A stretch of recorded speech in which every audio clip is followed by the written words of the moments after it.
அடிக்கிற வெயிலுக்கு சூப்பரான ஒரு வெண்ணிலா ஃப்ளேவர் ஐஸ்கிரீம் பார்க்கலாமா? அதுக்கு ஒரு சாஸ்பேனில் 2 tablespoon cornflour, 2 tablespoon பால் பவுடர் சேர்த்துட்டு, 1/4 கப் சுகர் சேர்த்துக்கலாம். கூடவே ஒரு 1/2 லிட்டர் பால் சேர்த்துட்டு, கொஞ்சமாக வெண்ணிலா எசன்ஸ் சேர்த்துக்கலாம். கட்டி இல்லாமல் கலந்துட்டு அடுப்பில் வச்சு கிண்டி விட்டு நம்ம காய்ச்சி எடுத்துக்கலாம். கிண்டிக்கிட்டே இருக்கணும், அப்போ தான் கட்டி பிடிக்காமல் இருக்கும்.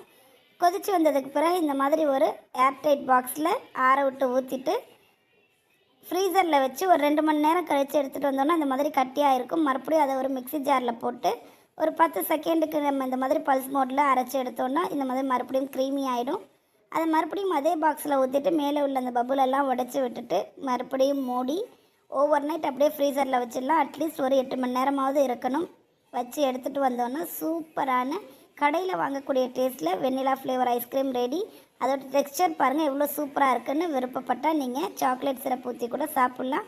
கண்டிப்பாக ட்ரை பண்ணி பாருங்கள், சூப்பராக இருக்கும்.